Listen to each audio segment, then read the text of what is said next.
السلام عليكم، ان شاء الله تكونوا بخير وعلى خير. اليوم راني جيت وجبت لكم وصفه جديده اللي هي بسكوي غولي ولا سويسرول ببياض البيض فقط. هاد الوصفه راح تحتاجوها بزاف، سورتو كي ديروا غاطو ولا نستعملوا غير الصفار ويقعد لنا البياض ما نلقاوش واش نديروا به من غير لا مورينغ. جبت لكم هاد الوصفه تقدروا ديروها وتستمتعوا لي بالبنه، تجي بزاف هايله وبزاف خفيفه، تقولي شربتيها وحنا ما شربناهاش.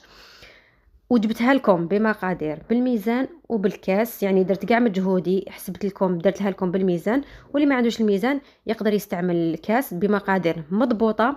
ان شاء الله تسيوها وتنجحوا فيها. وما تنساوش اللي ما اشتركش يشترك في القناه وديروا لي لايك. بسم الله. نجيبوا ريسيبيون نديرو هنايا البيض. هناني درت غير بياض البيض، درت كاس ناقص اصبع، وبالميزان 180 غرام بياض، تقريبا بياض 5 حبات بيض. ونزيد ندير رشه ملح ونخلط هاد المكونات حتى نشوفوا البيض تاعنا بدا يولي ابيض. هنا نجيب تقريبا نص كاس تاع سكر، وبالميزان 70 غرام سكر، نضيفهم على 3 دفعات ونخلط. ثم نخلط ونضيف الدفعه الاولى ونزيد نخلط حتى نكملوا كامل هذيك السكر. انا حتى نتحصلوا على مورينغ شايده روحها. كي نقلبوا لو ريسيبيون ديالنا لا مورينغ تاعنا تقعد شايده روحها وما طيحش. هنا خلاص لا مورينغ راهي واجده. نروحوا للمرحله الثانيه.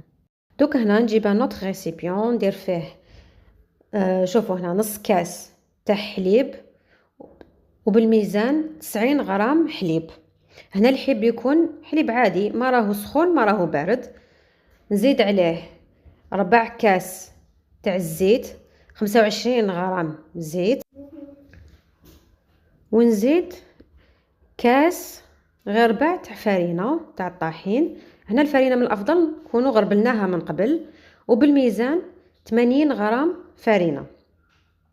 نزيدو نخلطوها ونضيفوا عليهم مغرفه كبيره تاع لافاني، ونزيدو عليهم تاني مغرفه تكون كبيره تاع خل ابيض ولا احمر اللي عندكم ديروه. ونخلطوا كاع هاد المكونات. وهنا نخلطوا غير قسمه يتجانسوا المكونات برك ونحبسوا، ماشي لازم نخلطوا مليح.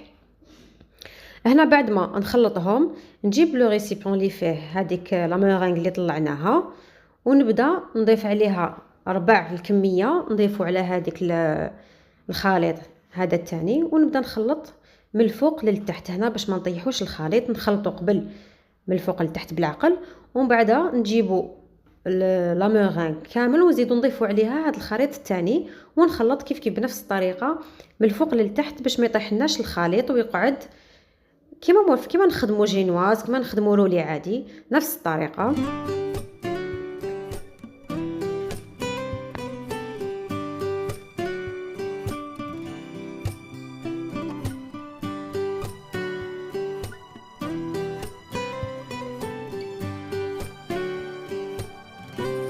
هنا نجيب ان بلا يدخل للفوغ، نفرشها بورق الطهي. هنا الصينيه تاعي فيها 30 على 25 سنتيمتر، وتقدروا هنا تزيدوا تكبروا شويه الصينيه، تقدروا ديروا 30 على 30 ولا ديروا 30 على 40. بصح هنا حتجي يكون ورقه شويه رقيقه، انا درت 30 على 25 جات مليحه. هنا الفوق نكونوا شعلناه تقريبا على 170 160 درجه من قبل، وندخلوها واحد 10 دقائق برك ونخرجوها. هنا باش ندير لا كريم اللي نديرها في الوسط درت كاس تاع شونتيي وكاس غربه تاع حليب يكون بارد مليح. وهنا لا شونتيي تاعكم كل واحد على بالو شونتيي تاعو، الا كانت شونتيي نوعيه جيده كي ديري كاس غربه تجيك مليحه، واذا كانت نوعيه ماشي مليحه انا هنايا كان اوبليجي عليا نقعد غير نزيد لا فلاشونتي باش طلعت لاشونتي ما كانتش مليحه. هنا بعد ما طابنا لو بسكوي ديالنا شوفوا كيفاش يطيب بيض، ما تخلوش حتى يتحمر 10 دقائق برك يطيب.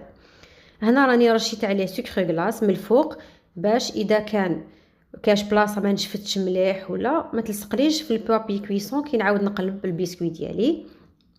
كما كنتو تشوفوا هنا راح نقلبو. هنا بعد ما قلبتو نحي بالعقل هذاك البابي من تحت.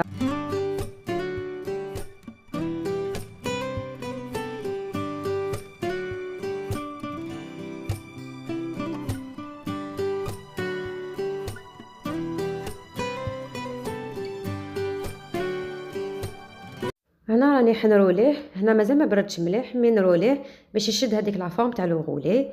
نزيرو هكذا ونخليه حتى يبرد. هنا ما كان نحطوه في فريجيدار نص ساعه فوق البلان دو طرافاي تلقاوه بارد. هنا بعد ما راني نحيت له الاخر، هنا يبان لكم بلي راهو تقسم، ما تخافوش. نديروا له لا كريم ندهنوها مليح من الفوق. وهنا راح نزيد انايا في الوسط حندير له فوغاج تاع لي فريز. انا درت هنا معجون تاع الفريز معجون هذا كنت خدمته ديجا، وهذا المعجون اللي استعملته انا اللي خدمته. والوصفه تلقاوها راهي في قناتي، نخلي لكم رابط تاعها في صندوق الوصف اللي يحب يشوفها.